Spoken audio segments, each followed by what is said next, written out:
Estou passando a lista aqui, tá bom?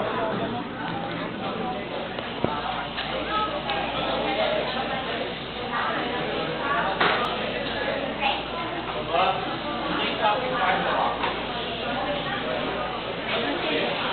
Então vamos lá, gente.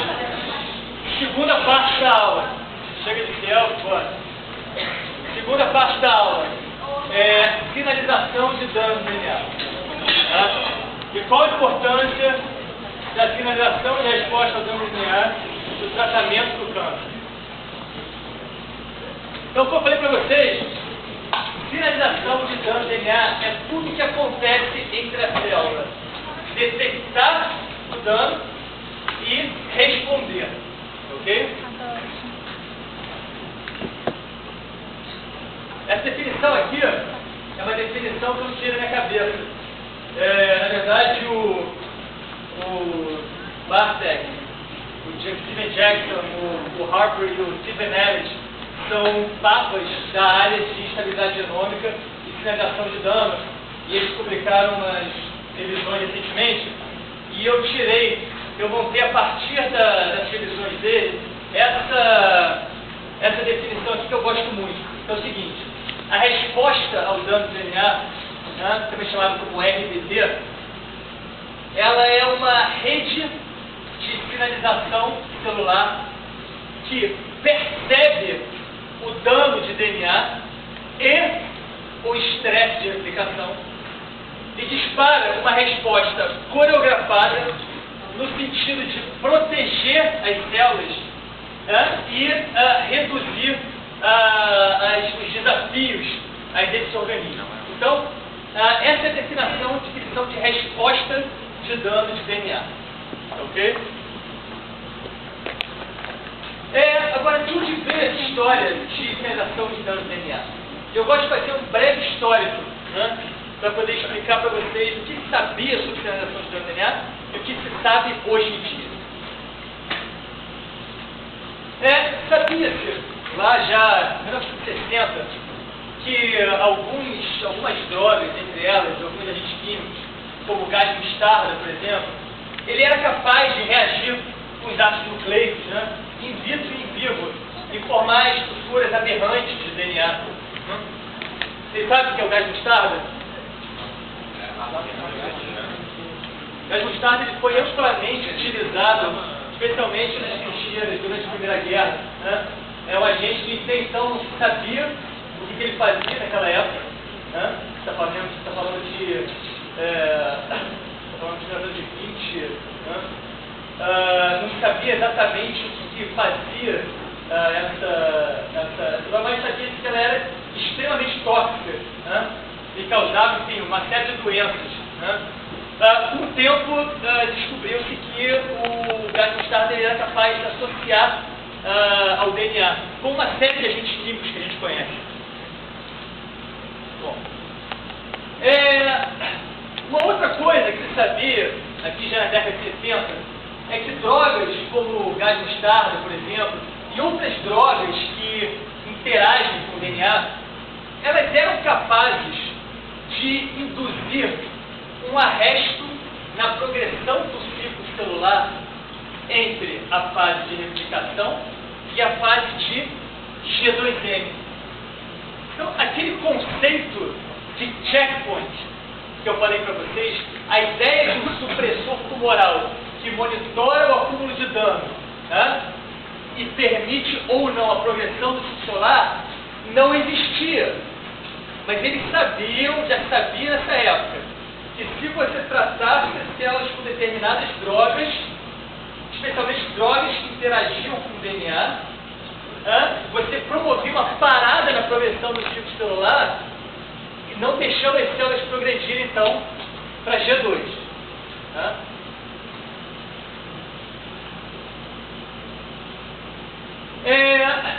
Acreditava-se que esse processo, a gente tem a representação de duas cromáticas irmãs. Isso aqui foi tirado de uma revisão clássica do Lee Harper e do Weiner, que eu vou falar um pouquinho quem são esses caras para vocês depois. Uma revisão de 89. Aqui a gente tem a representação de duas cromáticas irmãs, dois cromossomos condensados, já prontos para poderem ser segregados, entrando entrando aqui em mitose, aqui cada um sendo puxado para um polo da célula. A ideia que se tinha na época é de que agentes genotóxicos que induziam dano no DNA impediam, promoviam uma parada da progressão do ciclo celular, impedindo a segregação dos cromossomos. Mas a ideia é de que isso acontecia por um problema intrínseco ao DNA. O que é isso? Eles achavam o seguinte: o DNA está quebrado, está com defeito, e por estar com defeito, a maquinaria simplesmente não consegue segregar ele. Então, esse problema da segregação era um problema intrínseco ao DNA. Enquanto o DNA não estivesse reparado, ele não era capaz de ser segregado, a célula não era capaz de progredir no ciclo celular. Se você mantinha a droga na cultura, aquelas células ficavam paradas. Se você eventualmente tirasse aquela droga, as células voltavam então a progredir. Essa era a ideia, que os cromossomos quebrados eram um substrato inadequado para a condensação do cromossomo ou por os passos seguintes de segregação. E dessa forma, então, eles bloqueavam a mitose. Então, isso é importante. O conceito, até o início da década de 80, é de que a parada na progressão do ciclo celular, quando você tratava células com agentes genotóxicos, era causado por um problema intrínseco ao DNA.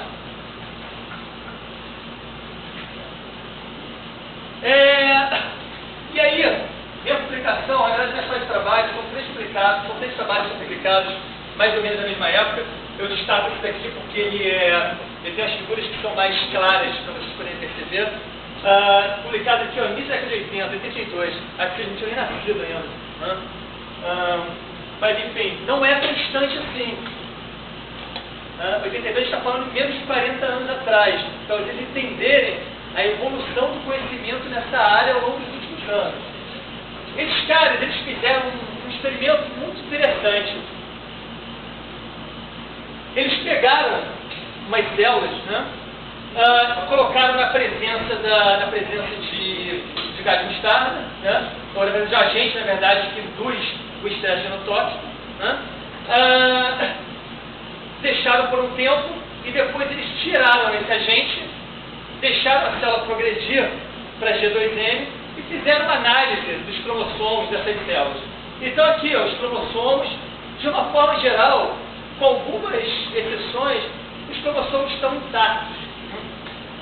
Ele fez um experimento em paralelo.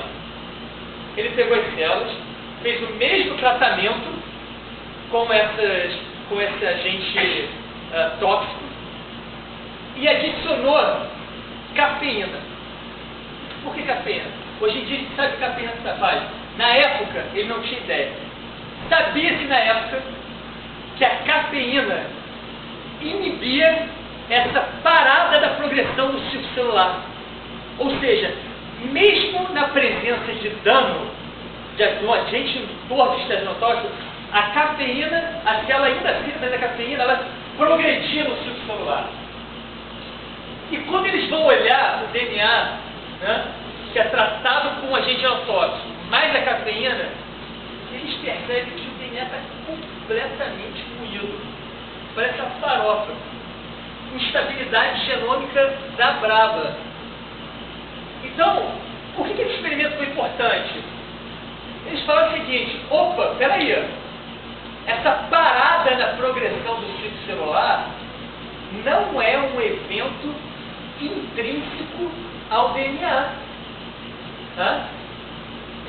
Se mesmo na presença da droga a célula progride, isso não é um evento intrínseco ao DNA.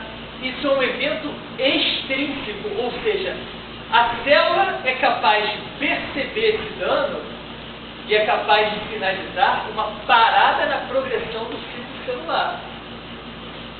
Essa parada é tão importante que, se ela for inibida, o que a gente tem nas fases seguintes É uma total comprometimento da estrutura do DNA.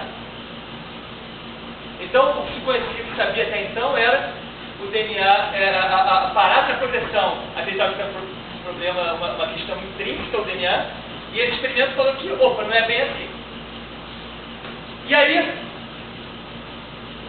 então assim, sugeria, ao contrário do que se propõe, sugeria a existência de um mecanismo que era capaz de perceber a lesão e promover uma parada na progressão do ciclo celular, evitando a segregação do DNA lesionado. Está todo mundo acompanhando? Quem não tiver, para.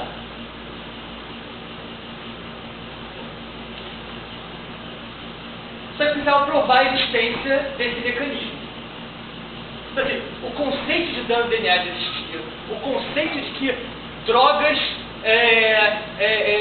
podem induzir ao estresse genotóxico já existia. A ideia de que o estresse genotóxico gerava uma parada na progressão do ciclo celular e de que isso é importante para a manutenção da estabilidade do genoma já se conhecia, mas o conceito de sinalização celular ainda não existia. Né? Bom, como provar então a existência de um mecanismo extrínseco, né, ao DNA? Quando você fala de mecanismo intrínseco, seria algo do DNA em si? É assim, por exemplo, qual é o seu nome, Felipe? Vamos supor, Felipe, que você sofreu um dano, tipo, ficou todo desmembrado aqui. Né? Eu não consigo te tirar para fora da sala, porque você está todo desmembrado, entendeu? Isso impossibilita eu te tirar da sala. Né? Então, assim, o fato de você o fato de eu não conseguir te tirar da sala é um problema intrínseco a você. Tá? Agora, eu quero te tirar da sala, mas a Thaís, ela não me deixa te tirar da sala. Ela segura meu braço e não me deixa tirar você da sala. Isso é um evento extrínseco a você. Tá? Que não depende de você. Depende de uma outra, no caso, outra pessoa na célula, depende de uma outra proteína, de uma outra biomolécula, de uma outra, alguma coisa que até então não se sabia quem era, o que era. Então, assim, como provar a existência de um mecanismo que era capaz de perceber essa lesão do DNA e promover essa parada. E aí entra em jogo esses dois caras aqui, ó, simpáticos, o Lee Harton e o Ted Wilde. O Lee Harton foi prêmio Nobel de Medicina, junto com o Paul Nurse e o outro de ciclo solar, que eu não me lembro o nome agora. Desculpa, fala. Você não entendeu a? Estresse genotóxico? Você sabe o que é o estresse genotóxico? O que é o estresse genotóxico? O conceito de estresse genotóxico. E nem a parada do ciclo solar. Então vamos voltar tudo. Você entendeu isso? Não vai entender o resto.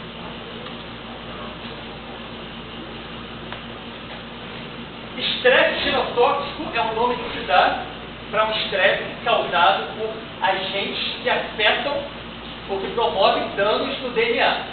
Né? Genotóxico. Se sabia nessa época já que drogas que induziam dano de DNA promoviam uma parada da progressão do ciclo celular. Por quê? Pode falar uma coisa no outro. Por quê? Por que, do ponto de vista biológico, era importante um mecanismo que parasse a progressão do ciclo celular quando o DNA estivesse danificado? Para evitar que esse dano se perpetuasse nas células filhas. Então, você para a progressão do ciclo celular, você confere tempo para a célula reparar esses danos. Uma vez que esses danos tenham sido reparados, o que acontece? O ciclo celular progride. O que acontecia? Eles colocavam as células na presença de um agente genotóxico o que é que fosse. Observavam a progressão subcelular, não progredia. Removiam a droga, a célula retornava. Em casos específicos, onde a concentração de droga fosse muito alta e onde o tempo de incubação perdurasse por muito tempo, a célula já começava a ficar comprometida e não voltava. Mas, assim, de uma forma geral, uma vez que você removesse a droga, a célula ela continuava no subcelular e continuava progredindo normalmente. O que é esse experimento aqui? Então, você acreditava que essa parada era um problema intrínseco ao DNA. O DNA ele não era capaz de se condensar. Para o DNA se segregar durante o desenho, precisa ter condensação do DNA. O DNA está todo aberto durante a fase S. Ele precisa condensar, formar os cromossomos, estruturas mais condensadas, para que eles possam, então, ser puxados, tracionados dos polos da célula. Então, acreditava-se que o fato do DNA estar lesionado não permitia a condensação do material genético e, consequentemente, a segregação dele durante o G2N. Então, isso é um problema intrínseco. Né? Aí, vem esse trabalho. Daí, novamente, vou passar de novo para a figura. Eles pegavam as células, colocavam na presença da droga. A célula parava a progressão do subcelular. Eles tiravam a droga e eles olhavam então os cromossomos depois que essa célula tinha progredido ao longo de alguns ciclos para a fase G2, G2N, né? Ter condensado os cromossomos. E eles olhavam, eles conseguiam observar alguns defeitos de cromossomo. Tem um cromossomo aqui quebrado, tem outro fragmento de cromossomo aqui, mas normal. Se você pensar que essas drogas, se elas foram colocadas na presença de um agente genotóxico super forte, é normal que algum dano persista, né? Mesmo depois da célula ser parada. Né? Mas a ideia qual é? É que a maior parte do dano tenha sido reparado, uma vez que essa droga tenha sido removida, e aí a célula então possa continuar então a progressão. Aqui, eles fizeram a mesma coisa que aqui, colocaram a droga, mas colocaram, o que eles queriam provar? O cara queria provar que essa parada na progressão subcelular, ela não era intrínseca ao DNA. Então ele fala, vou colocar a droga e vou colocar uma outra droga, que é a cafeína, que fulano já mostrou que ela inibe, inibe essa parada na progressão, ou seja, ela força a progressão. Né? Então, quando ele observa que a célula foi capaz de progredir, mesmo na presença do estresse genotóxico, ele fala, bom, então, esse problema não é intrínseco ao DNA, não é um problema de condensação do DNA. Né? O que está promovendo a parada é alguma coisa extrínseca, é alguma coisa que percebe o dano e que promove essa parada. E essa parada é tão importante que quando eu inibo ela na presença da cafeína, né, o DNA depois fica completamente... Ou seja, eu não dei tempo para esse DNA ser reparado, ele foi segregado, estresse mitótico, DNA quebrado, entendeu? Então, assim, o que eles provam aqui é que existia um evento extrínseco, tá? Em que era capaz de regular uma função celular que era o quê? A progressão do subcelular. Tá? Tá claro? Aqui tá claro. E aí, o Lee Harper foi prêmio Nobel de Medicina, Lee Harper, Paul Nurse, os caras que eu não lembro, enfim. E desvendando, dentre outras coisas, ele foi o cara responsável por descobrir ciclinas e foi o cara responsável por descobrir esse mecanismo, como é que funcionava esse mecanismo de extrínseco, né? E por isso, obviamente, ganhou o prêmio Nobel. Né? O que eles fizeram? A ideia é a seguinte: ele trabalhava com levedura. Pô, por que levedura?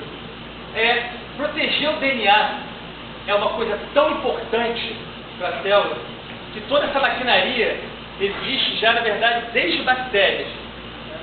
Se a gente for olhar para o eucarioto mais... Eu não gosto mais de inferior porque é o que eu trabalho, mas o menos complexo que a levedura, é impressionante como a estrutura das vias de reparo, das vias de sinalização, são extremamente conservadas em relação às células humanas. Ou seja, o que a gente faz? A gente estuda os mecanismos da levedura, porque ela tem um ciclo geracional mais rápido, é mais fácil de você manter, você consegue manipular geneticamente mais fácil. Uma vez que você entende o mecanismo da levedura, você transpõe e vê se aquilo é verdade para um modelo mais complexo. Foi isso que o Lee Hartman fez. Nessa época, existia uma coleção, né, os pesquisadores que trabalhavam com levedura, eles tinham coleções de mutantes. Então, eles tinham, assim, cepas de levedura, cada uma com uma mutação em um gene específico. Eles não sabiam qual era esse gene, mas eles tinham mutações, coleções com esses mutantes. E eles queriam entender quais desses mutantes eles queriam descobrir genes importantes para a resistência ao estresse genotóxico. Então, o que eles faziam? Muito simples. Eles pegavam essa coleção de mutantes, induziam o estresse genotóxico, plaqueavam essas leveduras, faziam um plaqueamento, né? E eles ficavam olhando aqueles que deixavam de crescer, ou aqueles que apresentavam sensibilidade comparado com os selvagens. Aqueles que apresentavam sensibilidade, muito provavelmente tinham uma mutação em um gene importante para a resistência ao estresse genotóxico, né? E com isso eles isolavam o gene e tentavam descobrir então que gene era essa, que função era essa. Isso era pré-genômica. Eu não vou entrar nos detalhes de como o trabalho que era eles sequenciarem esses genes, enfim, mas o que se sabia na época é que tinha uma série de mutantes que eles chamavam de mutantes RAD. E por que RAD? Eram mutantes sensíveis à radiação. Eram mutantes que uma vez que você radiasse, eles ficavam mais sensíveis e tendiam a morrer. Então eles selecionavam esses caras, guardavam para posteriormente identificar quais os genes tinham sido modificados. E aí o Lee Hartman chegou e falou assim, pô, vai ver que boa parte desses mutantes RAD que são sensíveis ao estresse genotóxico não são sensíveis porque tiveram uma proteína associada a reparo mutada. Então, eles achavam que todos os RAD tiveram genes que codificavam proteínas associadas a reparo. Eles assim, pode ser que algum desses mutantes RAD tenha uma proteína associada à sinalização de dano. E que uma vez ter sido mutado, né, a célula acaba morrendo também quando submetida ao estresse genotóxico. Se você nocauteia um gene de reparo, ou se você nocauteia uma proteína associada com a sinalização, e você induz o estresse genotóxico, no final, a leitura é a mesma, sensibilidade.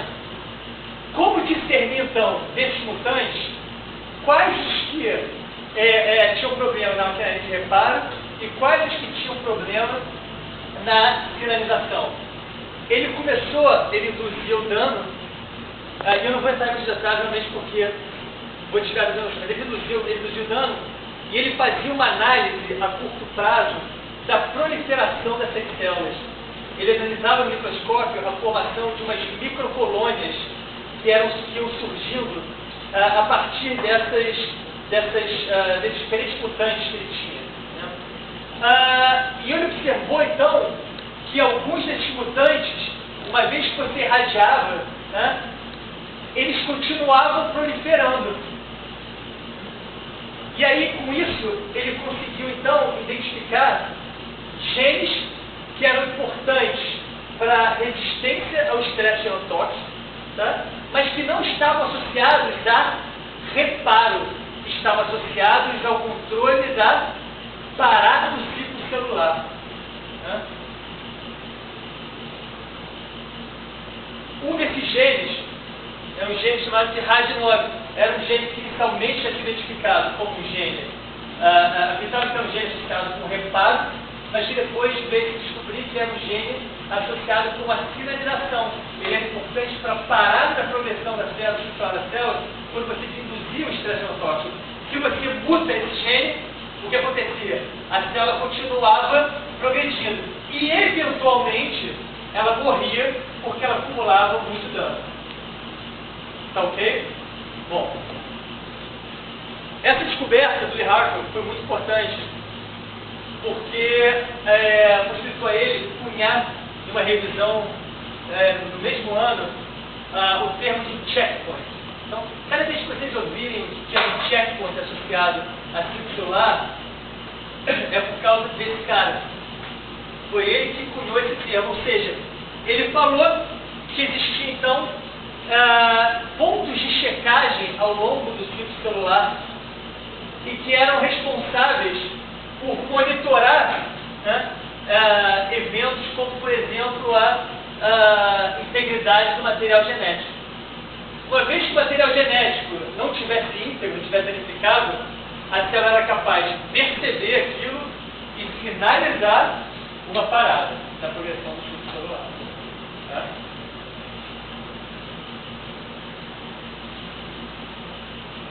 Tá ok? Tá ok, gente? Todo mundo? O segundo cara importante é esse aqui, ó, Stephen Elliott. Ele era estudante de medicina, mas que cantou pela parte experimental de pesquisa e foi desenvolver o trabalho dele de pós-doutorado nessa área de dano. Stephen Elliott hoje em dia ele é um dos papas na área de sinalização de dano DNA. Ele ganhou o Lester Award, uma espécie de prêmio Nobel da pesquisa básica. E ele fez a descoberta muito importante também. Ele descobriu genes cuja transcrição eram responsivas ao dano de DNA. Vocês sabem o que é um Northern blot? Não sabe, não tem ideia do que é um Northern blot? Vocês sabem o que é uma eletroforese? Tá. O que é uma eletroforese? É a possibilidade da gente separar moléculas com características distintas, principalmente associadas ao tamanho, massa molecular, né? através de uma matriz por diferença de carga. Então, assim, eu tenho uma matriz com poros, né? Eu gero uma diferença de carga, forçando a migração dessas moléculas.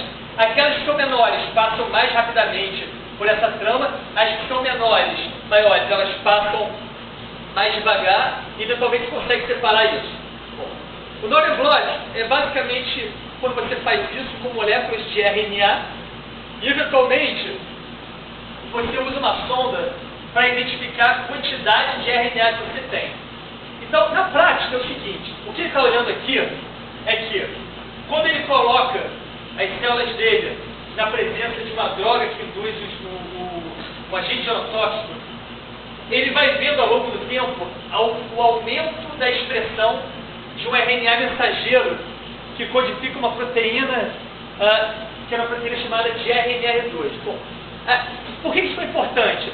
Ele foi um dos primeiros caras a identificar um readout, ou um repórter para estresse genotóxico.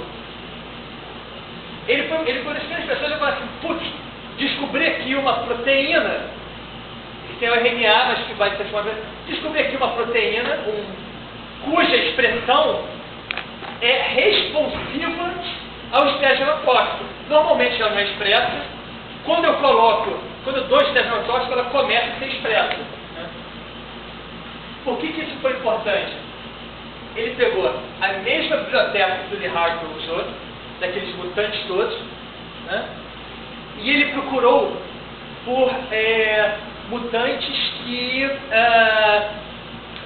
ele procurou por células que quando mutaram, que quando submetidas ao tratamento com essa droga, não apresentavam o aumento da expressão dessa proteína. Ou seja, ele estava procurando por genes que sinalizavam a expressão dessa proteína que era responsiva ao estresse genotóxico.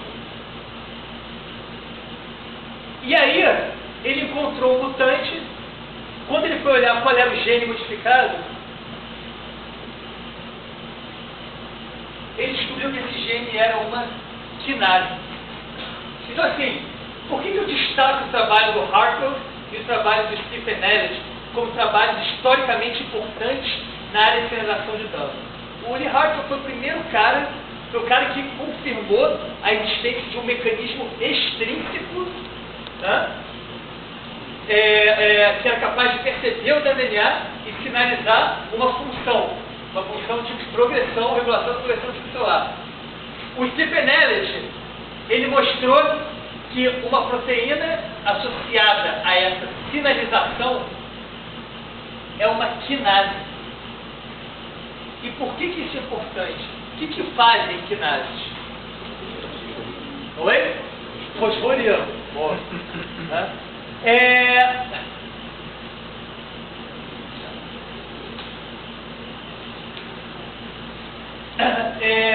Qual é a importância da fosforilação durante a sinalização celular?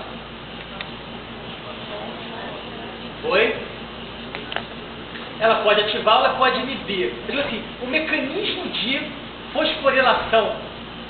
Qual é a vantagem biológica de uma célula modificar uma proteína via fosforilação? Rapidez. Então, assim, mediante um estímulo, ela pode fosforilar uma proteína e com isso ela muda o repertório funcional da proteína. E ela faz isso numa rapidez imensa. Ela não precisa recrutar fatores transcricionais para o motor, induzir a transcrição, fazer a tradução, exportar a proteína para a proteína. Não, ela vai lá, adiciona um grupamento, adiciona um grupamento funcional da proteína e com isso ela é inativa, ativa, muda a função dessa proteína. Né? Então, assim, por essa razão, quinases e fosforilações e modificações pós-adicionais, de uma forma geral, são frequentemente encontradas como mecanismos de regulação de sinalização celular. E na hora que o Stephen Elliott ele encontra uma quinase sendo responsável, respondendo ao estresse genotóxico, né, ele reforça a ideia de sinalização de dano, ele reforça a ideia de transdução de informação. Então é por isso que eu acho o trabalho do Lee Hartwell e do Stephen Elliott tão importante. Um, porque confirma a existência de mecanismo extrínseco. E o outro, porque reforça a ideia de transdução de sinal durante a resposta ao dano de DNA. Tá ok? Como é que está organizada a via de resposta ao dano de DNA? Ela está organizada em diferentes camadas. Uma via de sinalização ela é composta por moléculas que vão atuar como sensores. O que são os sensores? São aquelas que vão detectar o estímulo. Em relação ao estresse genotóxico, é aquele cara que vai perceber a lesão no DNA. Ele vai olhar, opa, existe uma alteração estrutural nessa molécula aqui que não é comum. Ele é o cara que vai fazer o reconhecimento inicial. Depois do sensor, a gente tem o transdutor, que é uma outra biomolécula que, uma vez que o sensor reconheça o dano, o transdutor vai passar a informação desse sensor adiante. Tá? A gente tem mediadores.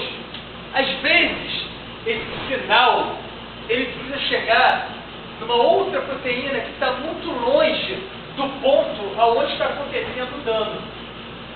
Para esse sinal chegar lá, é necessário um amplificador. Em casa, vocês têm tem um amplificador de sinal de rede. Às vezes o roteador da sala não chega no quarto, a gente vai lá e coloca na tomada um amplificador. É basicamente isso. O que ele faz é aumentar a potência do sinal dos transdutores, fazendo com que esse sinal chegue a quem? Aos efetores, que são aquela categoria de moléculas que vai efetivamente responder, né, ao sinal. Então, então, por exemplo, proteínas supressores tumorais que promovem a parada da progressão do ciclo celular né? Alguns deles, né, são efetores, eles vão diretamente regular a parada da progressão. Né? Existem alguns que atuam upstream, acho que é a montante, o ajudante, não sei exatamente qual é, acho que atuam acima, que são os mediadores. Outros, existe uma sequência lógica na transmissão desse sinal. Isso aqui, na verdade, essa organização, ela se aplica para qualquer via de sinalização. Mas é impressionante que ela é especialmente utilizada e ela é especialmente chama atenção na via de dano DNA. Vocês colocaram transdutores, sensores, mediadores, detectores no Google. Eu desafio vocês que a primeira coisa que vai ver ser um esquema muito parecido com esse da via de sinalização de dano DNA. Né? Então, assim, de forma mais contundente, quem são esses caras? E aí eu apresento para vocês, de forma muito básica e superficial, alguns desses sensores, transdutores, mediadores, detectores presentes nas nossas células e que são capazes de responder a danos como quebra de dupla fita e exposição de fita simples de DNA. Não quero que vocês decorem muito de nada, eu quero que vocês percebam duas coisas, quero chamar a atenção para algumas coisas aqui.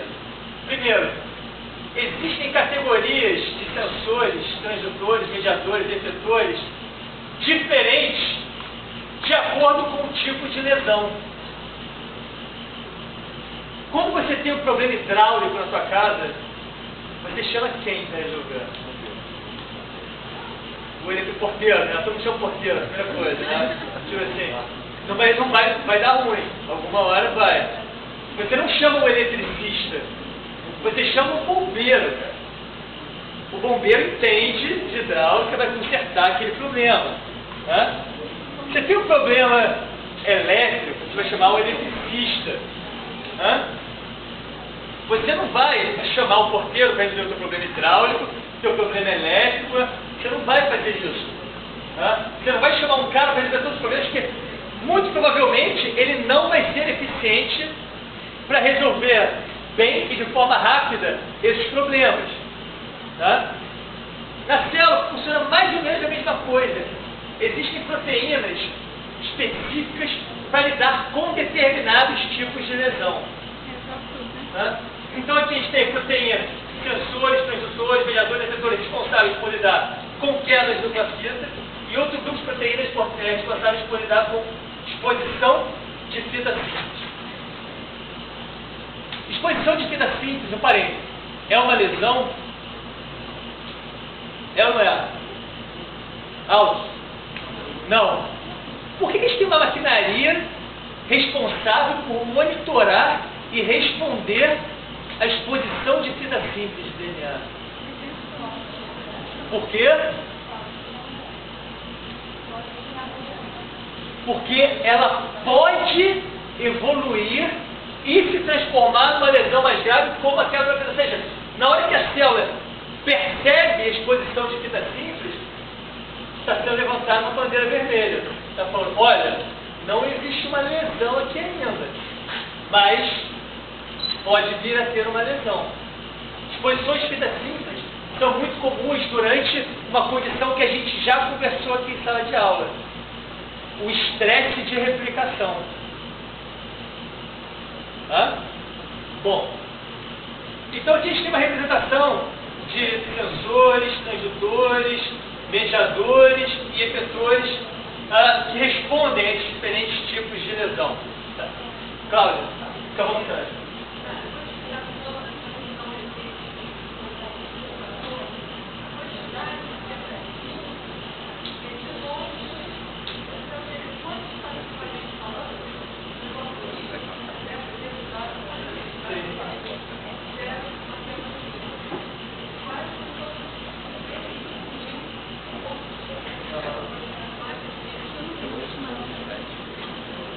O problema é que a quebra de fita simples, especialmente durante a fase S, eu não trouxe slides para não especificar muito, mas especialmente durante a fase S, a quebra de fita simples, ela pode levar à formação de uma quebra de uma fita. com aquele repressomo, ele cai naquele abismo da quebra daquele nick, né? Ele gera uma estrutura similar à quebra de uma dupla fita. Né? Então, assim, mas sim, a quebra de assim, se a gente for traçar uma evolução, a exposição de fita simples eventualmente se transforma numa quebra de fita simples que eventualmente pode se transformar então numa quebra de dupla fita. Né? O que é especialmente que é?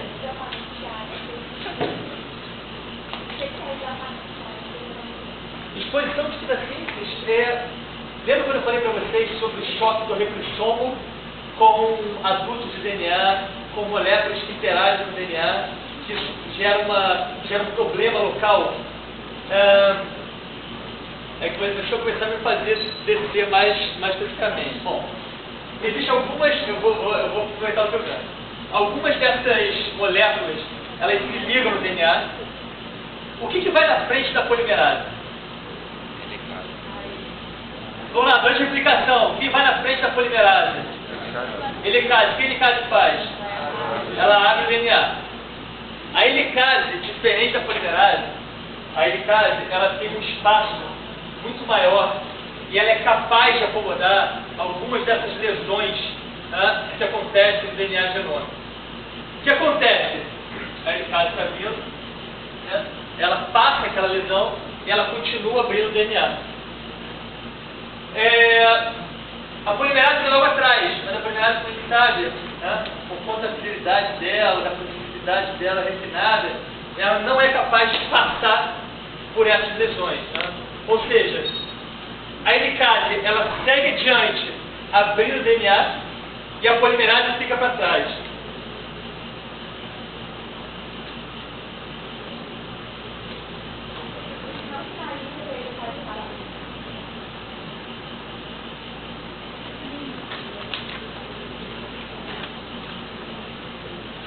Replicação DNA, fita líder, fita tardia.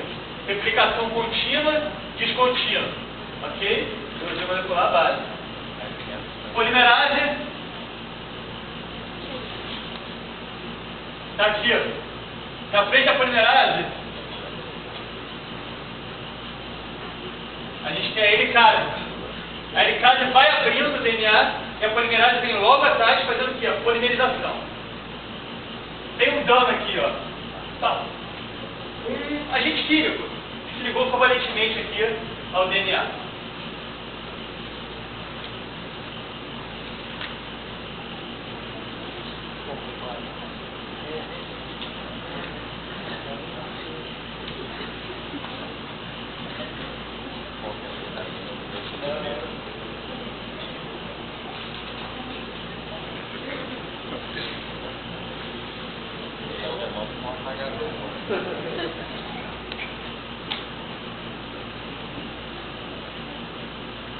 O que aconteceu? A helicase, ela é capaz de passar essa lesão, mas a polimerase não. O que a helicase vai continuar fazendo? Vai continuar abrindo. A polimerase vai ficar para trás. O que vai acontecer? Exposição e segmentos de fita simples. Aí já começou. Qual é o problema? Extremamente reativo. Pode assumir conformações secundárias. Pode ser atacado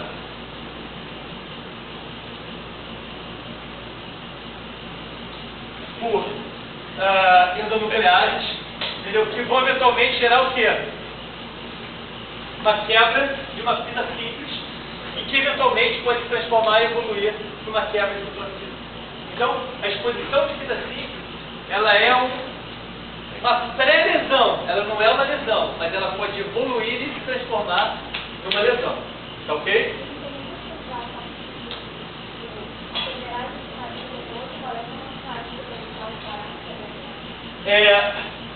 O que? A helicase para não. O que ela sinaliza para outras coisas.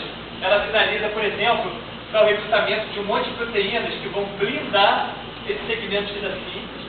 Ela sinaliza para um outro mecanismo de reparo que vai recrutar uma outra polimerase que vai saltar essa lesão e permitiu que a replicação continue, essa lesão fique para trás e possa ser posteriormente reparada, sem que isso cause atraso na progressão da replicação. Então, na verdade, a exposição de fita simples dispara uma sinalização que vai regular uma série de eventos no sentido de contornar isso aqui. Vai promover o quê? A estabilidade do retroestômago, tem um monte de proteínas associadas. Né? Se você não tem a sinalização, o retroestômago se dissocia. E depois ele não é capaz de reassociar aqui, porque a associação do retroestômago com o DNA acontece em pontos específicos. Se o retroestômago não associa aqui, né, o que acontece? Tipo assim, esse trecho do DNA não vai ser replicado. E aí tem uma série de outras coisas, Thaís, né? Quer dizer, eu vou te pedir licença para não entrar nos detalhes aqui, porque senão vai ficar realmente... Assim, eu dou uma aula, eu dou um curso de biologia avançada, que eu dou um bloco de replicação. Eu falo só sobre estresse de replicação, eu falo sobre todos os fenômenos associados com estresse de replicação. Origens de replicação, os autostomes de MCT, mecanismos de reparo, eu vou chamar assim, por hora, eu só quero que vocês entendam que exposição de fita simples é uma pré-lesão intrínseca ao estresse de replicação e que ela pode evoluir para uma lesão de quebra de fita. Por isso que a célula é tão preocupada em detectar isso.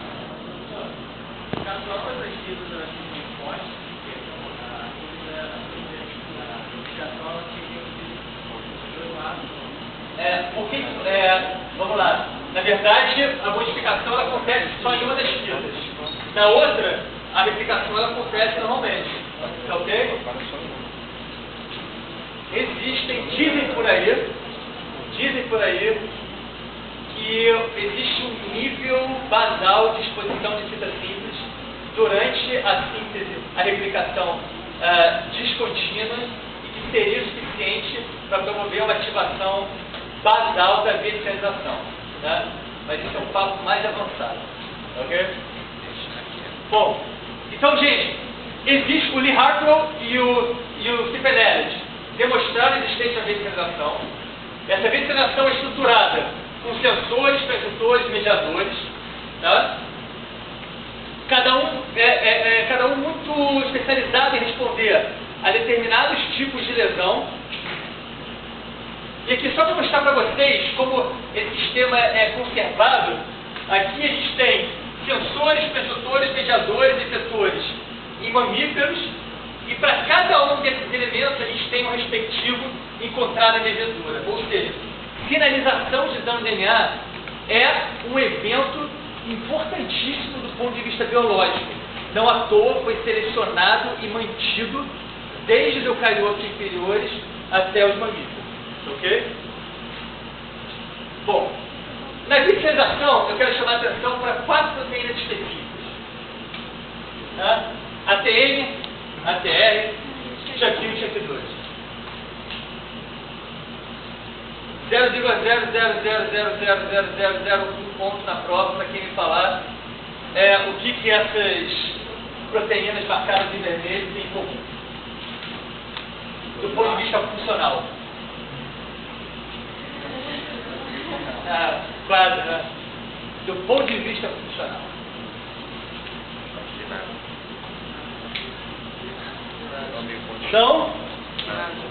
São quinases. ATM, ATM, ATR,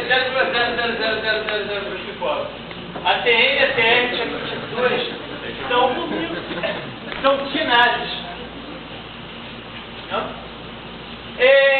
Por que é tão importante a existência dessas quinases na via de sinalização? Já falei para vocês. Né? Que elas permitem uma resposta rápida. Né? Elas permitem que tudo que você quer durante um evento de estresse genotóxico é uma resposta rápida por parte da célula. Ela permite uma resposta rápida e ela é um evento que é reversível. Através de você liga e desliga uma vez que aquilo seja reparado. Bom.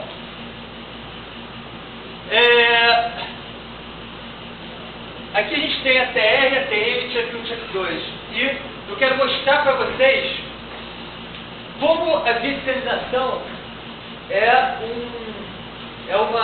importante na prevenção de estabilidade genômica e na prevenção de tumores. Né? Na verdade, a vegetarização do DNA é uma das principais barreiras biológicas contra a progressão de tumores.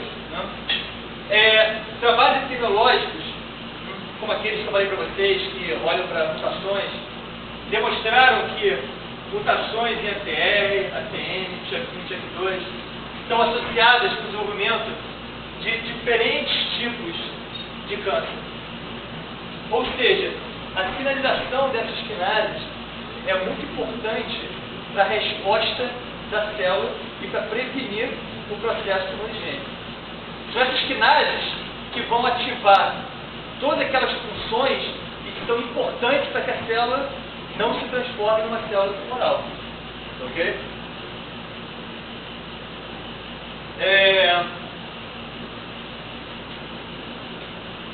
Qual é o princípio do tratamento, o princípio básico do tratamento de câncer?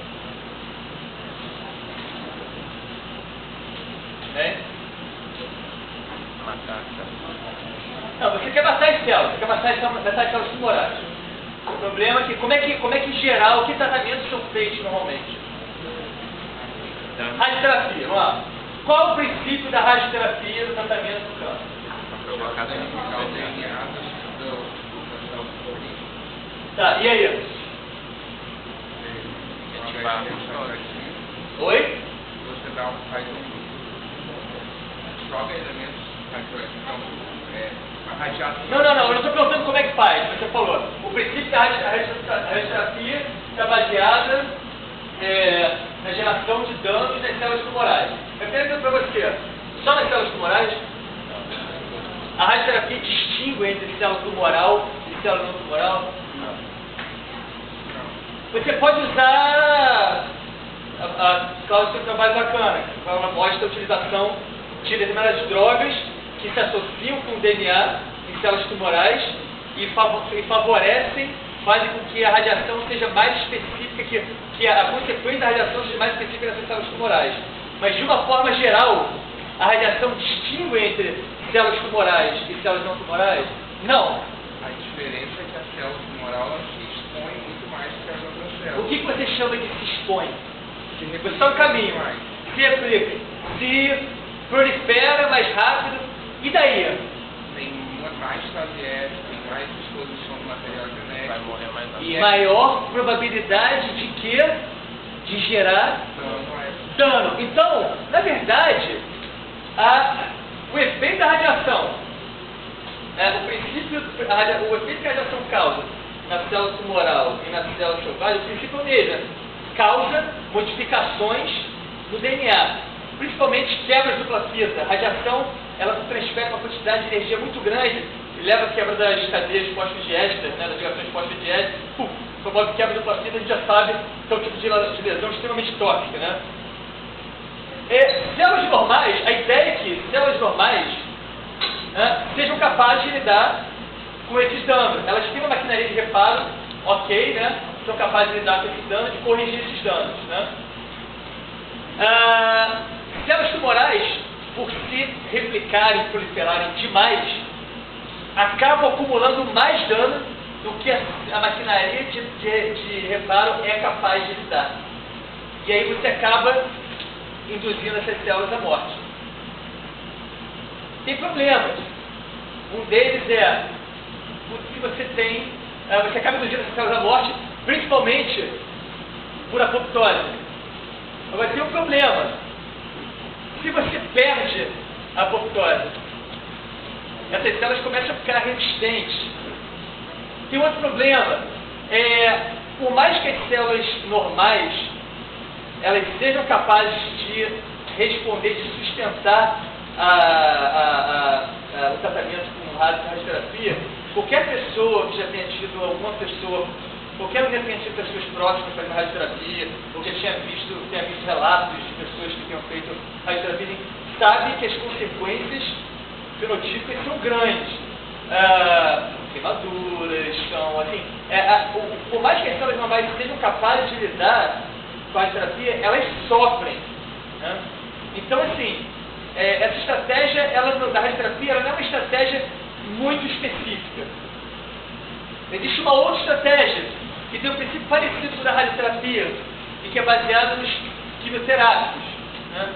Se a gente for olhar, tem uma tabela do trabalho do Sidney Jackson e do Bartley, onde eles elencam aqui a diferença de diferentes drogas utilizadas no tratamento de câncer. A maioria dessas drogas são drogas que induzem lesões no DNA, né?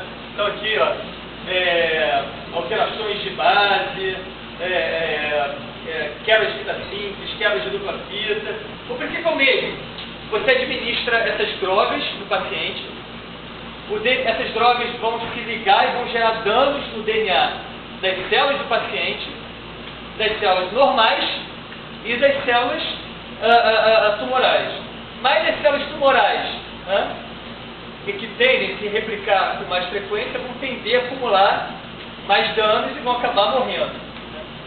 Mais uma vez, a gente sabe que as consequências de tratamento com quimioterápicos têm assim, efeitos secundários bem drásticos, né? Perda de cabelo, novamente, não são assim tão específicas quanto se gostaria. Então, existe uma busca cada vez mais por drogas que sejam cada vez mais específicas para destruir células tumorais, né? E para não afetar células normais.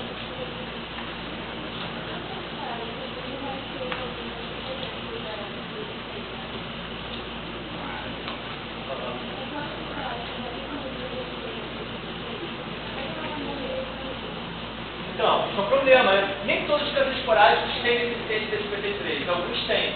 Mas a perda de apoptose dificulta bastante o trabalho, o tratamento com radioterapia e quimioterapia.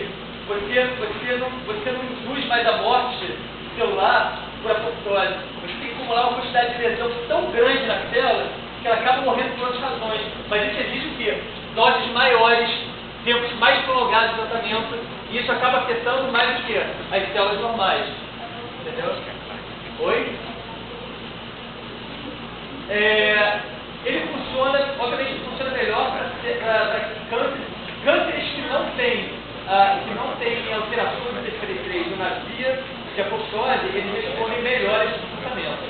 Entendeu?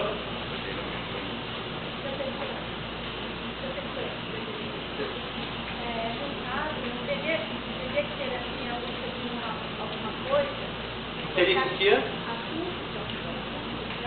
A busca de algo. Fortalecer essa busca para a célula desenvolver, ou que desse uma inteligência para a célula na hora da apoptose? Não. O que... vamos lá. Fortalecer-se dá uma inteligência. Vamos tentar só adequar os termos. Existe uma busca, sim. Existe uma busca, na verdade, por eventos que possam ser mais específicos para as células tumorais, né? Assim, de forma a não afetar tanto assim as células normais. E é esse ponto que eu quero chegar com a visualização de dano. Como tornar essas abordagens específicas? Uma vez que a gente entenda a transdução do sinal, e a transdução do sinal ela é diferente para os tipos de lesão, ela tem diferenças de acordo com o tipo de câncer. Sistemas biológicos são extremamente redundantes. Eu mostrei uma via simplificada, mas essas vias têm muita ramificação. E por que isso? Justamente para que, se você perca uma dessas vias, você tem uma outra para poder compensar. Eu quero dar um exemplo para vocês aqui, de uma célula normal, né, que tem duas vias de sinalização aqui, paralelas. Uma via A e uma via B. Tá ok? Bom, essa célula, em algum momento, ela perdeu a via B. Essa célula começou a sofrer um acúmulo de lesões. Ela chegou num quadro de instabilidade genômica e ela se transformou numa célula tumoral. Tá? Essa célula que perdeu a via B, ela só dispõe da via A, certo? Para finalizar o dano de DNA. Uma célula normal continua tendo a via A e a via B. Se a gente sabe, naquele tumor específico, qual a via foi comprometida, a gente pode rolar uma droga, um inibidor, para a via complementar. Ou seja, se naquele câncer a gente sabe que a via B foi comprometida, a gente pode pensar na utilização de uma droga que seja capaz de inibir a via A. Por quê? A célula vai perder completamente a capacidade de sinalizar para a resposta ao dano de DNA. Ela vai acumular uma quantidade enorme de dano, ao ponto de vir a morrer. Bom, essa droga não vai afetar a célula normal? Vai, a célula normal, ela tem a via A, mas ela tem a via B íntegra. E essa via B vai ser capaz de contornar os entes da via A durante um tempo específico, o tempo que esse tratamento for feito.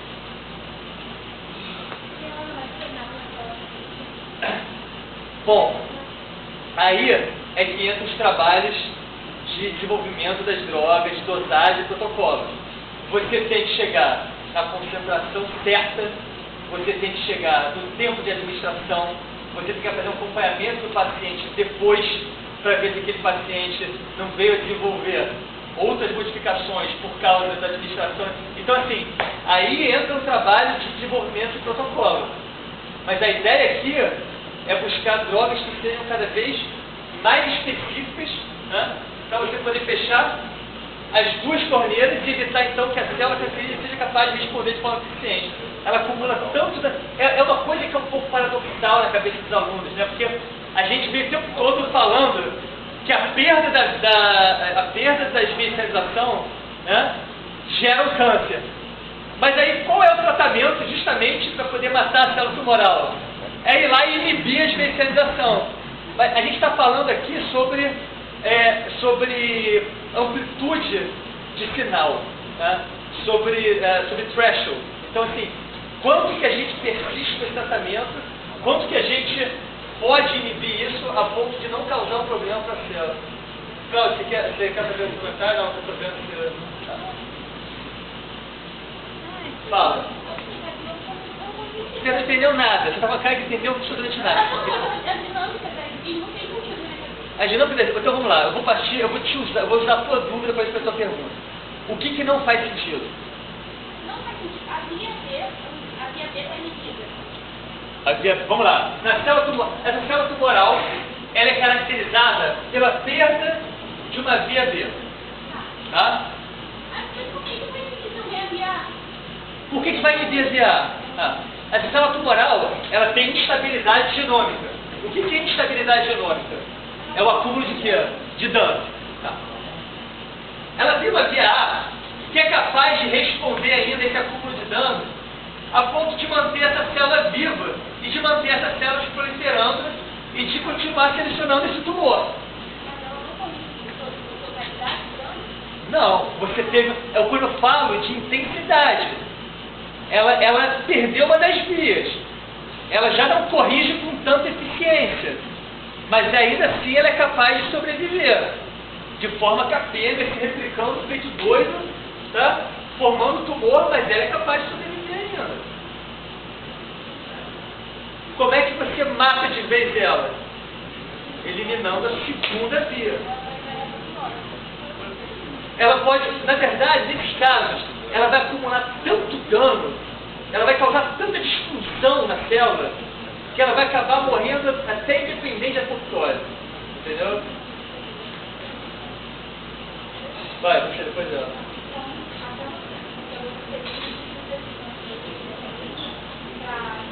Uma célula cancerígena,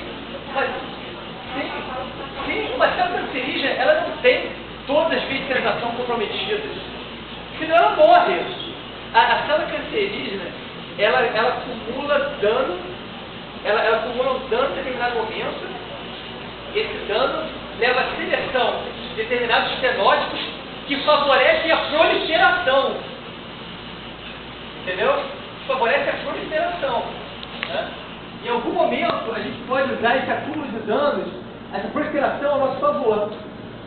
Vamos usar essa proliferação exacerbada para fazer com que ela acumule mais danos e acabe morrendo. Eu preciso da radioterapia, preciso da quimioterapia. Aqui, a única coisa que estão fazendo, isso não deixa de ser uma quimioterapia, mas é uma quimioterapia direcionada. Se eu sei que determinado tipo de câncer depende de 2 vias, e que ele perdeu a via A, eu posso atuar diretamente na via B, entendeu? Eu promovo um acúmulo de danos a ponto da célula de morrer.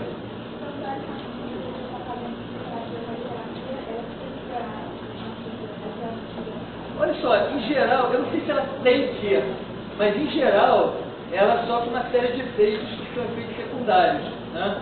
Por quê? Porque essas drogas elas não estão ainda totalmente. O que a gente quer? O que se quer é que esses efeitos, que esse efeito ruim, ele seja cada vez menor. Até ele chegar num ponto que a gente possa ser super específico em relação à célula tumoral e não afetar em nada a célula normal. Entendeu? Não é fácil, é complicado, as soluções são muito complexas e os diferentes níveis, entendeu? Mas a ideia é essa. Vai ter sempre uma consequência. O que se busca é reduzir o máximo possível essa consequência para o paciente ou para enfim, diretamente para as células normais. Não, entendi isso. Por exemplo, ele perdeu a via A, ele teria perdido a via B. Como é que o medicamento está Então, o medicamento se sabe. Quem tem que saber qual via foi perdida. Mesmo com a quantidade enorme. É que você falou na primeira aula. Tipo assim, através de sequenciamento em larga escala, sabe exatamente quais os genes foram mutados, quais os genes foram perdidos, entendeu? E aí você constrói então a via, você sabe exatamente qual a via está sendo afetada.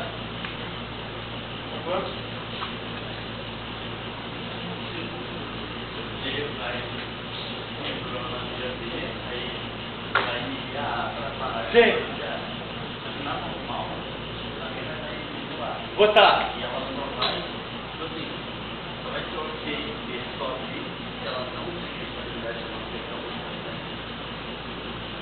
Perfeito.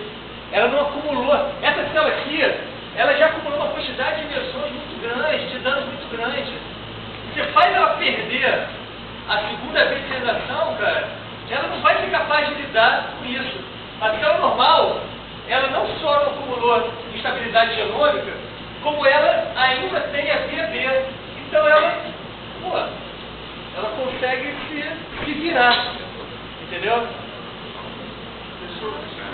Sequencial de câncer para dar um para descobrir os danos que ele tem no DNA, né? Não é só sequenciar, vamos lá, não é só sequenciar. Os primeiros trabalhos envolveram sequenciamento. A gente pôde ter as primeiras evidências de que genes estavam associados com essa resposta. Depois, através de um monte de trabalhos funcionais, começa-se a se ligar uma proteína na outra e começa a construir uma via de sinalização. Veja bem, o primeiro gene associado à sinalização foi descoberto pelo Hartrell em 80. A gente está em 2018, quase, bota aí uns quase 40 anos, a quantidade de proteínas envolvidas na alteração de dano DNA e que se sabem que estão atuando em diferentes tipos de tumores são enormes. Então, esse é um conhecimento que você vai construindo. E você sabe que determinado tipo de tumor, você sabe qual proteína foi perdida, qual via foi comprometida. Só que, para eu saber exatamente uma pessoa que tem tumor, aí eu quero saber exatamente o gene que ele tem mutado em relação às sinalizações. Eu faço uma biópsia daquele câncer e sequencio o gene dele, né? Só que as diferentes camadas do tumor tumor tem diferentes células com diferentes danos. Como é que eu vou saber de todos esses danos? Perfeito, cara, olha só. O tumor é uma doença heterogênea, né? As células, elas apresentam diferentes modificações, enfim. Então, na verdade, você não vai saber. Você vai tentar procurar um sweet spot, o ponto, a droga ou ponto que seja mais eficiente para aquela combinação de células transformadas que você tem naquele tumor. Tanto que a droga que funciona para um determinado tumor e um determinado estágio pode não funcionar em um outro estágio mais avançado ou um estágio anterior, ou pode nem funcionar para o mesmo estágio em um outro tumor. Então, no momento que você desenvolve as drogas e que você começa o teste, você tem que fazer uma série de testes para você poder fazer o quê? Para você poder validar a droga. E aí, normalmente você valida ela por determinada condição. Então vai chegar um paciente, você vai fazer um screening do paciente, enorme, um screening histórico, genético, familiar, de hábitos de vida. Você vai fazer, você vai sequenciar determinados biomarcadores, esses caras que a gente sabe que tem mutações. Isso que é a vantagem. Você não precisa sequenciar o genoma do cara inteiro. Você já vai direto sequenciar os caras que você sabe que estão associados àquele tipo de câncer. E você vê qual a combinação que ele tem. Então, baseado em todas essas informações, você vai saber se a droga que você tem disponível para utilizar vai ser eficiente naquele caso ou não. Qual é a grande sacada? Quanto mais a gente entender sobre essas vias de sinalização durante os diferentes estágios de desenvolvimento do tumor, dentre os diferentes tumores, mais recursos a gente vai ter para poder desenvolver fármacos específicos para cada um deles. Eu não tenho uma resposta direta e simples para a sua pergunta. Na verdade, essa pergunta é a pergunta que toda a galera que trabalha nisso quer responder. Tentar achar formas mais eficientes de poder atacar esses tumores de forma específica. Esse problema da heterogeneidade tumoral é um problema, sim, que os pesquisadores e os médicos encontram. Né? Por isso que esses testes têm que ser feitos, entendeu? Enfim. Mas é um problema. Né? Resistência é um outro problema que se encontra. Em determinados momentos, esses tumores eles acumulam modificações que vão tornar resistentes a drogas que estão sendo utilizadas. Entendeu? Então, assim, não é um processo muito complicado, mas é importante vocês entenderem esse mecanismo. Isso aqui é o que a gente chama em genética de princípio de letalidade sintética. Né? É uma letalidade induzida, né? No qual você interrompe duas vias paralelas. Né? E aí você, então, causa um fenótipo que ele é deletério nesse caso. Né? Isso chama-se letalidade sintética, né? Porque você está matando por conta de uma modificação artificial que você fez, que é utilizando uma droga. Né?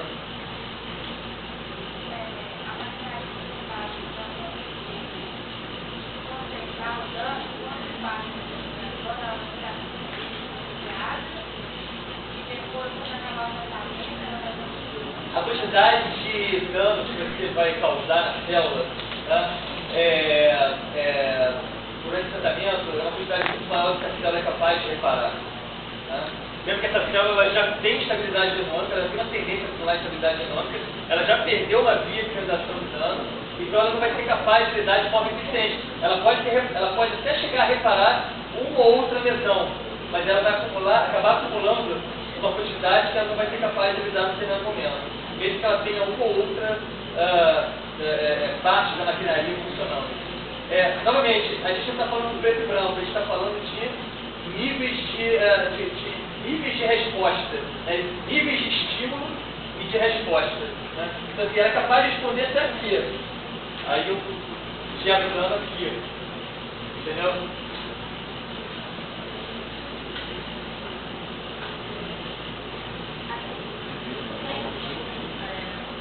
O cara tem duas pernas. Gente, tá difícil apagar isso aqui, né? Quebra a perna, ele fica pulando pra perna. Vai. Vamos lá. É bem assim. Isso. Então vamos fazer passo a passo o evento. Ó. Um evento que levou à ativação de um oncogênio, que por sua vez levou ao estresse aplicativo. Tá? Que levou ao acúmulo de instabilidade genômica. Tá? Então, assim, lá no início pode ser inibição, pode ser ativação de oncogênio, ou pode ser a inibição do supressor tumoral. Então, inibiu o supressor tumoral, aumentou o estresse de aplicação, levou ao acúmulo de instabilidade genômica. Tá? Essa célula, ela pode ter mais do que um supressor tumoral. Tá? Ela ainda sobrevive de alguma maneira, porque ela é capaz de lidar com esse acúmulo de danos. Tá? E aí outras funções dela acabaram sendo modificadas, mas ela é capaz de sobreviver ainda, porque ela ainda consegue uma resposta basal àquela quantidade de lesões que ela está gerando. Né? Agora, se eu vou lá e corto a segunda possibilidade dela de responder, ela começa a acumular uma quantidade de dano enorme. E aí é tão grande que gera uma disfunção na célula tamanha que você acaba comprometendo a viabilidade daquela célula. Mas eu não posso atuar, tá? E quando eu reparo de uma mutação que aí gerou todas as outras mutações que não foram reparadas, eu não posso atuar na mutação. Não entendi. Fala de novo, para poder acompanhar você. Tem uma mutação emergente que não começa a reparar direito. Fez uma mutação, então, veja bem, fez uma mutação num gene que compromete o reparo. Tá, continua. Eu não posso atuar nessa mutação para... Você ir lá no DNA e corrigir essa mutação? Ou tentar ser, ou colocar o reparo não está sendo produzido para ter o reparo, eu ter a função. Você está falando de um outro tipo de estratégia. Você está falando em pegar um gene que está defeituoso na célula e que não é capaz de sintetizar uma proteína que faz o reparo, e você está falando em fazer aquela célula passar a expressar um gene correto capaz de reparar aquilo que ela não estava conseguindo fazer. Oi? Ou então botar proteína dentro, tá? Já ouviu falar em terapia gênica? Terapia gênica, o princípio, é mais ou menos esse. É o de você tentar restabelecer nessas células defeituosas a função que foi perdida por alguma proteína específica. Tá? É difícil para chuchu terapia gênica. Funciona em alguns tipos de doenças, em alguns tipos celulares.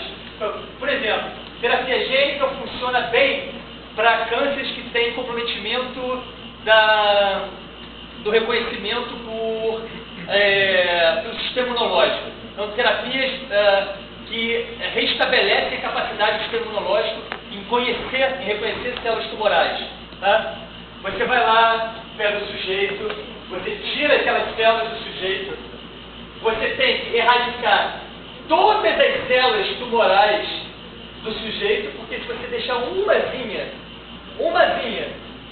ela vai voltar a se replicar, ainda que ela tenha uma vantagem evolutiva, adaptativa em relação às outras.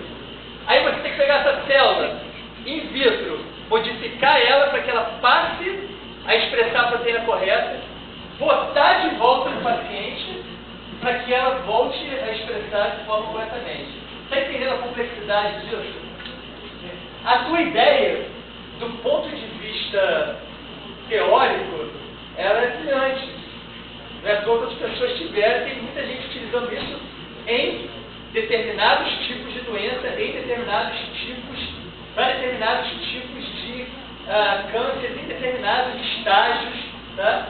Mas não é uma estratégia cara, difícil, que não é tão eficiente assim. Assim, o racional da sua ideia é legal, mas não é tão eficiente, ok? Essa seria uma outra estratégia. Né? Então, você... Vocês entenderam os conceitos de letalidade sintética? Eu sei que ele não é simples, porque o tempo todo a gente fala, as vias de redação são importantes para prevenir instabilidade genômica, para prevenir o câncer. As vias de redação são importantes, aí uma hora a gente chega e fala assim, para tratar esse câncer, a gente vai inibir as vias de sinalização. Né?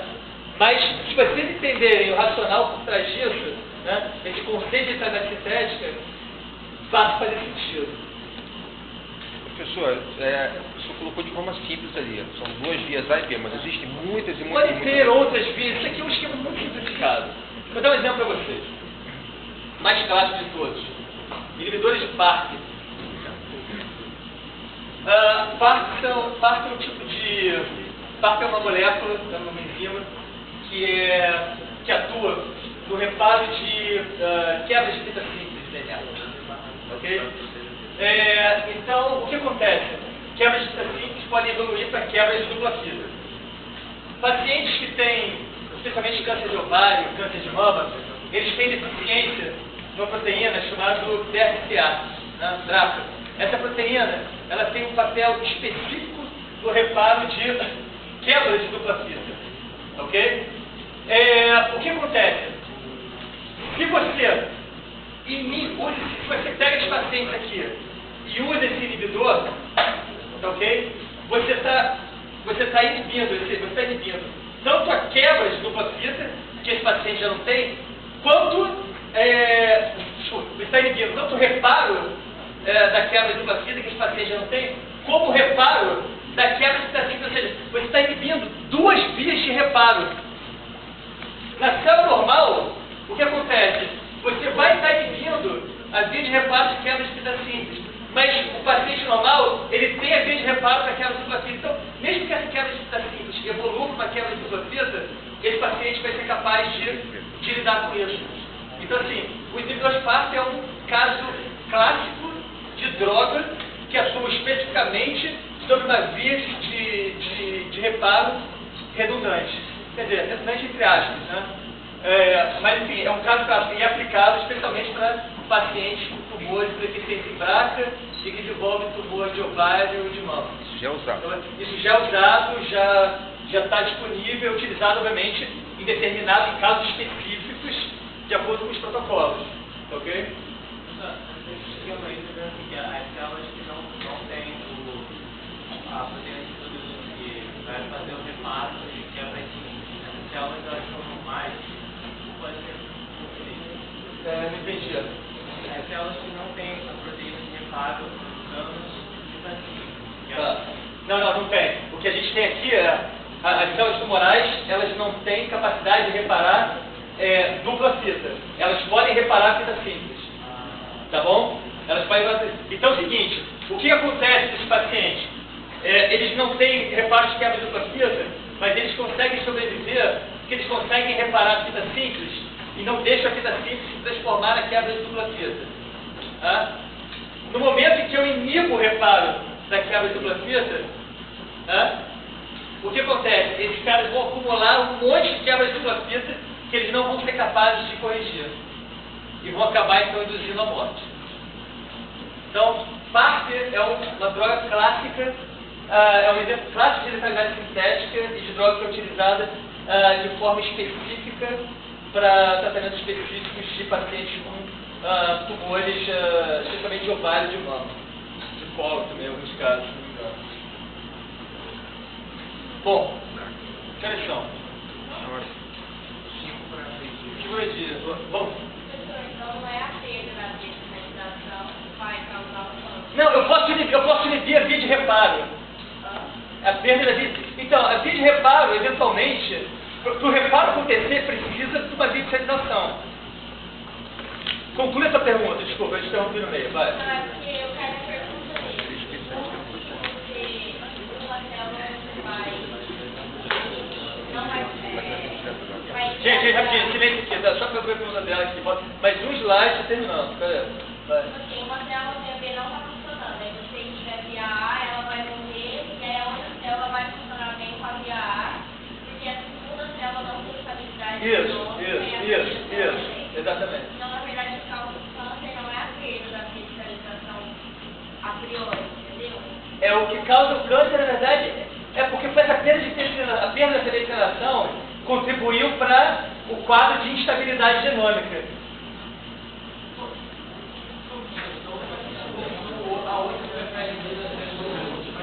Vamos lá. Olha aqui, vamos aqui, ó. Vamos lá. Esse cara aqui, tá? Tem duas vias de sinalização, de reparo, tá? Ele perdeu uma dessas vias. Em algum evento, tá? Ele perdeu um supressor tumoral, tá? Ele começou a se dividir de forma desregulada. Ele acabou desenvolvendo um quadro de instabilidade genômica. A gente viu tudo isso no ano passado. Ele sofreu o processo de transformação e se transformou numa célula tumoral. Essa célula tumoral se prolifera mais rápido, forma tumores, tá? Mas essa célula, ela continua sendo capaz de lidar com parte dos danos que ela acumula.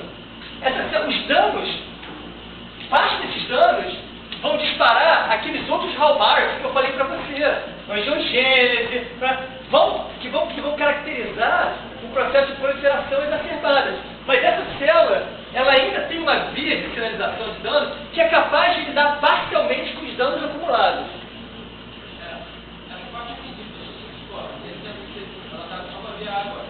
Tá. Sim. Então, mas foi o que ela perguntou.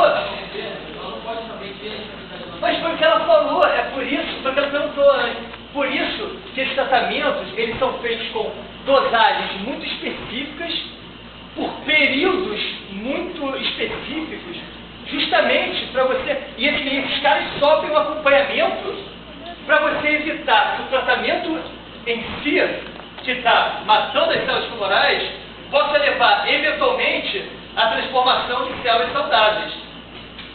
Entendeu?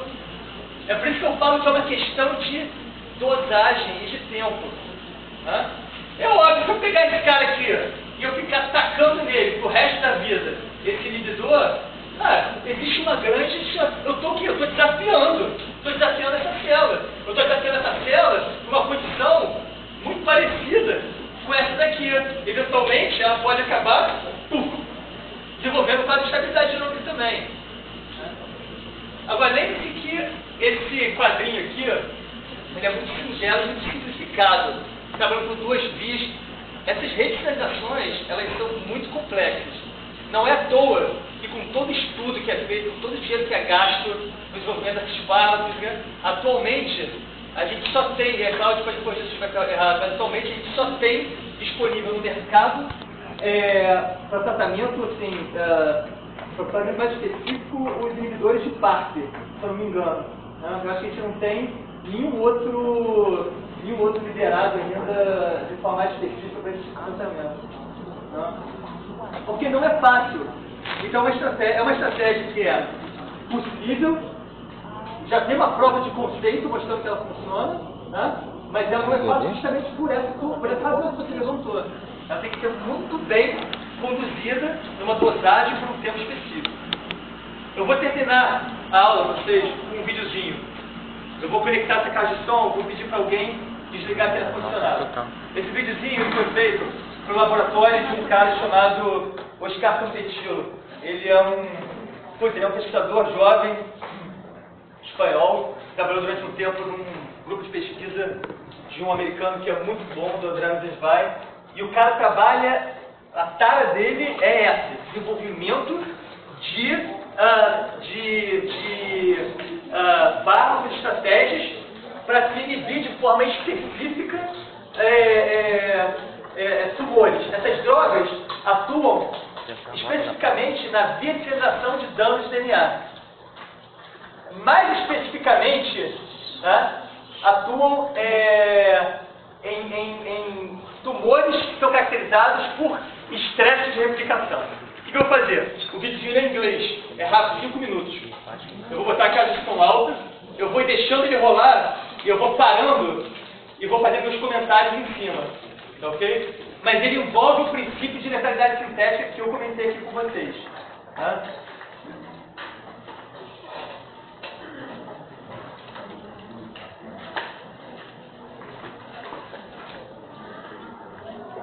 Esse vídeo vai junto com a apresentação, professor? Professor, o vídeo vai junto com a apresentação? Oi? O vídeo vai junto? Posso mandar o link dele também. Ah, ok.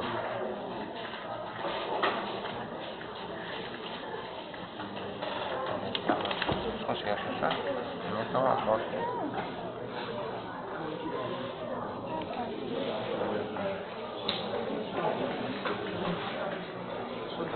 Cara, olha só, eu posso mandar com você depois da aula? Você queria fazer você?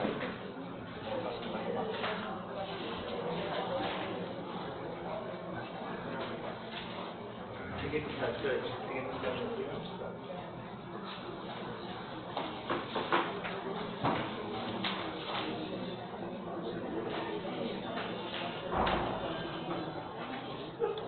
Tá bom.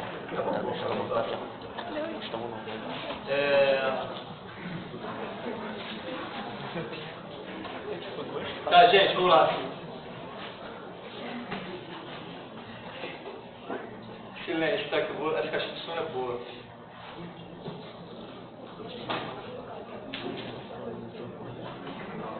Peraí.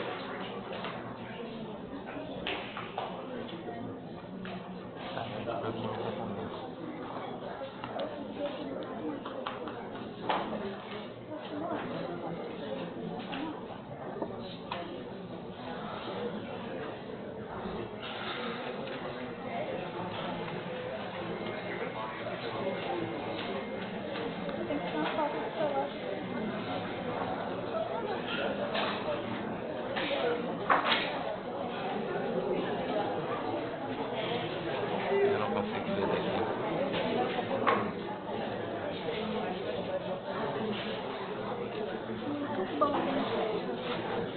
Esse navegador aqui não dá pra...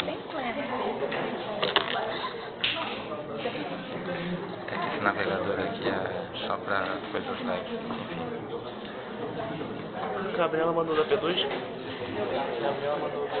Ela mandou para todo mundo.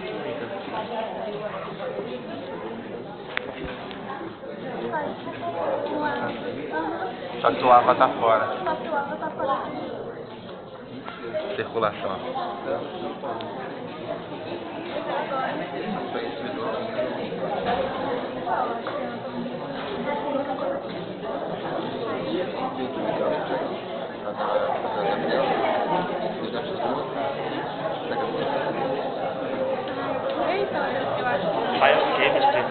Bom, gente, vamos lá, olha só. Eu vou narrar para vocês que eu estou conseguindo conectar aqui a... Eu não estou conseguindo conectar aqui mas eu já sei esse vídeo de cabeça, eu vou narrar para vocês. Não está conectando, por alguma razão não está conectando no Bluetooth. Não está encontrando a caixa.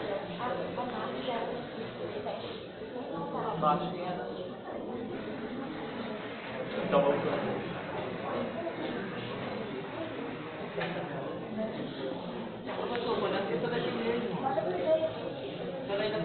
Funciona? É só puxar o cabo. Já usaram? O cabo tem embaixo, é só você ligar. Mas tem que conectar também o cabo lá em cima, viu? O pessoal coloca no microfone.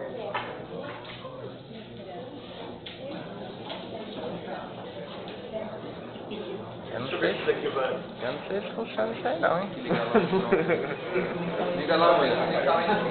Eu não sei se funciona não, bicho. Tá, galera, olha só, eu vou fazer o seguinte, eu vou narrar que vai ser mais fácil, tá bom? Então é o seguinte, silêncio. Tudo bem, não, porque vai ser... Não, esse daqui vai ser como é melhor narrar mesmo que isso. silêncio, só que eu vou botar ele alto e eu vou mais ou menos explicando à medida que ele for rolando, tá? Human body is in constant regeneration of its organ and tissues, and this organ regeneration allows for the maintenance of proper tissue function. One of the organs that undergoes a more extensive rejuvenation is the colon. Within the colon, cells are organized in specialized epithelia called villi, which maximize the surface of interaction with the digestive food to facilitate its absorption. Due to this intense activity, cells from the villi are frequently damaged and need to be. Então, ele começa a chamar atenção para o tecido, né, do trato digestivo, mais especificamente para esse epitélio do intestino, né? essas células elas são muito importantes para a captação dos nutrientes, enfim, e elas são tecidos, são tipos celulares que estão em constante regeneração e, portanto, elas têm um processo de divisão, replicação exacerbado, assim, ou acima do comum, das outras células normais, né? Por conta disso, elas tendem a acumular, elas tendem a vivenciar estresse de replicação com uma certa frequência, né?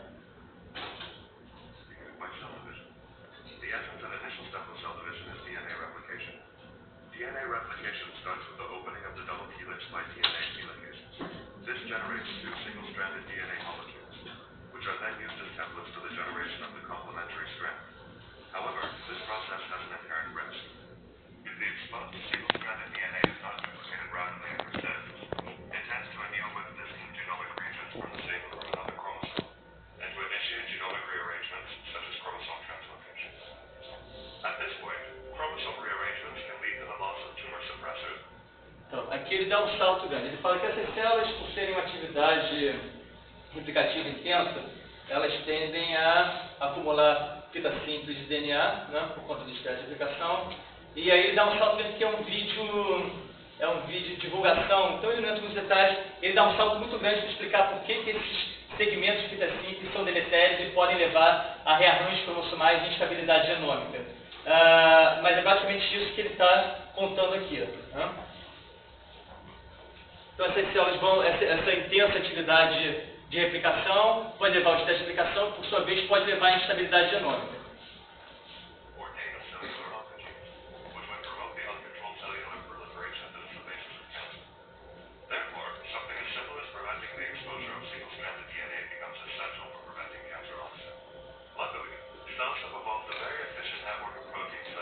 Então agora ele vai falar que em contrapartida a isso, as células desenvolveram evolutivamente uma maquinaria responsável por lidar com esse problema. E ele vai apresentar agora para vocês a via de sinalização de resposta ao dano do DNA, mais especificamente a via de sinalização de resposta à exposição de fita simples.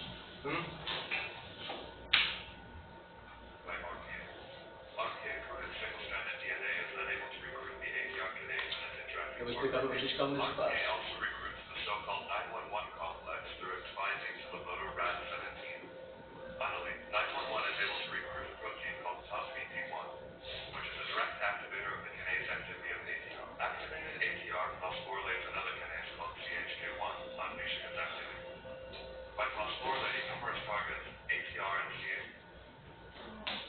Essa aqui é a sequência de eventos de resposta à exposição de fita simples. Tá? Então você tem os sensores, que são as proteínas RPA, que vão se ligar à exposição de fita simples. Você tem o recrutamento de uma proteína transdutora, que é a quinase ATR. Você tem o recrutamento de um amplificador aqui, que é TOP-F1, que vai fazer com que esse sinal seja forte o suficiente para permitir a fosforilação de uma outra quinase, que é a TCHQ1, que por sua vez vai regular uma série de funções no sentido de evitar que a exposição de fita simples possa evoluir para uma quebra de dupla fita ou para uma lesão mais severa.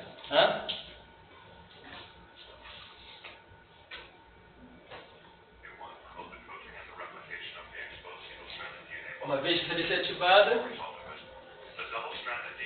o DNA fica protegido e o estresse de replicação não evolui para um dano.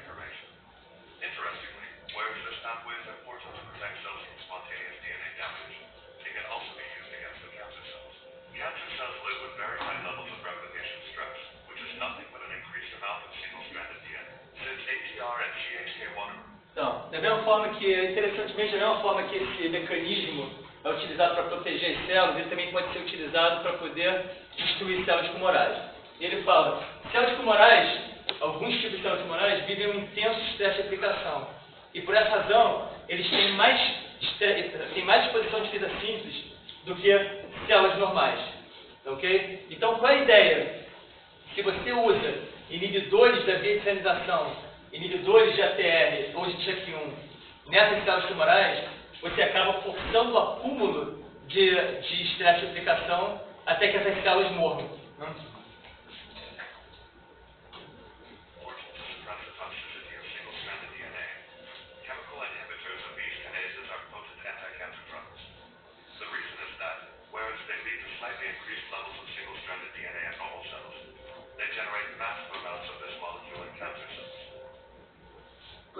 Você é seu nome? Vitor, ele fala, enquanto esses inibidores geram um pequeno aumento na exposição, no estresse de implicação em células normais, eles geram um aumento massivo do estresse de implicação nas células tumorais. E é essa que é aquela diferença. Gera um aumento, mas que não vai ser o suficiente para transformar ela necessariamente numa célula tumoral. Above a certain threshold, single-stranded DNA ends up being lethal for the cancer. In other words, ATR and CHK1 inhibitors are very toxic for cells with high levels of single-stranded DNA, which is the case of several cancers. The key is now to identify those tumors with high endogenous levels of single-stranded DNA, since those would be the most sensitive to this chemotherapy. And this is precisely what our lab is focusing on. Então, acima de um determinado threshold, acima de um determinado limiar, esse acúmulo de estresse de aplicação leva essas células à morte. E dessa forma, inibidores de ATR, inibidores da via de sinalização, podem ser utilizados como potentes agentes terapêuticos anti-câncer. Então ele termina falando que o desafio agora é identificar quais tumores são caracterizados por um estresse de aplicação exacerbado e quais tumores são suscetíveis à ação desses inibidores. Tá. Olha só, antes de todo mundo sair correndo, 3 coisas. Primeira, eu não consegui, a nossa prova é terça-feira já, né? Eu não consegui cadastrar no tal do AVA lá, que é o site. Você conseguiu, Cláudio, fazer isso? Tá. Vocês têm um representante, um e-mail, alguém através do qual eu possa mandar para a turma inteira o material da aula? Oi? Tá, você vai conversar comigo então, quando terminar aqui, você conversa comigo. Eu vou, através dela, vou mandar todo o material dos slides todos. Novamente, esse conteúdo, eu vou mandar os slides e algumas outras sugestões, tá ok? Esse conteúdo, ele é muito disperso, tanto de estabilidade genômica quanto de seleção, ele é muito disperso ao longo dos livros de genética clássicos. Vocês não vão encontrar um capítulo de estabilidade genômica, nenhum sobre aceleração de dano. Vai ser muito mais fácil vocês estudarem através das anotações de vocês e dos meus slides. Eu não cobro definição, nome de proteína. Eu vou discutir na prova com vocês coisas que eu discuti aqui em cima desse tablado. Quem assistiu essa aula e acompanhou a aula é mais do que capaz de fazer essa prova tranquilamente. Tá ok? Então, assim, entender o que é instabilidade genômica, a sequência dos eventos, o que é a aceleração de dano, o que é o conceito de letalidade sintética, como é que pode ser aplicado para combater. É isso. Agora, ainda assim, eu vou passar alguns capítulos separados de um livro de genética que eu uso, que se vocês quiserem ter alguma leitura complementar, e vou mandar alguns artigos que eu acharia lindo se vocês lessem, mas fica a critério de vocês, quem tiver interesse, quem quiser, que também são sobre o tema, tá bom? Bom, primeira coisa. Segunda, quem veio falar comigo? O seu nome? A nossa prova, eu tenho que falar também com a Cláudia, tá? A nossa prova está marcada para as 10 horas da manhã da terça-feira. Ela me falou que parece que na terça-feira, nesse mesmo dia, às 11 horas, alguns alunos da turma vão estar fazendo prova de monitoria. Então ela me pediu para perguntar para a turma, e aí eu estendo isso para a Cláudia, se haveria algum problema ou limitação em a gente transferir a prova para as 8 horas da manhã, já que vocês... Calma. Não, mas tá tudo bem, eu estou só contando. Olha só, é o seguinte, eu não tenho essa liberdade, tá? Assim, vai ter que ser uma decisão de vocês. Então assim, gente, olha aqui, gente. Aqui, eu estou trazendo problema para aqui. Não sou eu que vou decidir. Eu não vou bater o martelo para isso. Vocês todos são maiores de idade, vocês sentem, conversem entre si. Agora, eu preciso que vocês me mandem, até o final do dia, hoje, uma resposta sobre isso. Porque aí na terça-feira eu tenho que chegar aqui às 8 ou às 10 para dar essa prova. Tá bom? Oi? Podia só pegar e faz monitoria e a gente chegou na sala que tem o celular, que ela tem como. Não, peraí, entendi. Qual é a opção? A gente resolve aqui. Olha só, cara, olha só. O esquema assim, é facilitar. Vocês disputem entre vocês vejam. Agora, tem que ser um acordo, me desculpa, mas tem que ser um acordo geral. Tá? Me desculpa mesmo, tem que ser um acordo geral. Bom, tem essa possibilidade de começar às 9 e acabar às 11. Tá? Bom, olha só, gente, vamos lá, antes de eu sair. Por favor, vocês decidam, eu só não posso mudar o dia da prova e eu tenho que trabalhar nessa faixa de 8 ao meio-dia, tá? Eu não vou fazer de tarde e não vou fazer no outro dia. Então, vocês têm que me dar uma alternativa nessa faixa de 8 ao meio-dia para esse dia. A combinação que vocês estabelecerem entre vocês é que vai ser. E aí o representante vai mandar um e-mail para mim. É a terceira coisa. Enfim, eu acho que é isso. Quem tiver dúvida, pode procurar através de e-mail, tá bom? E a terceira? Tá nos slides. É a terceira. A terceira coisa é que eu fazer. Vamos.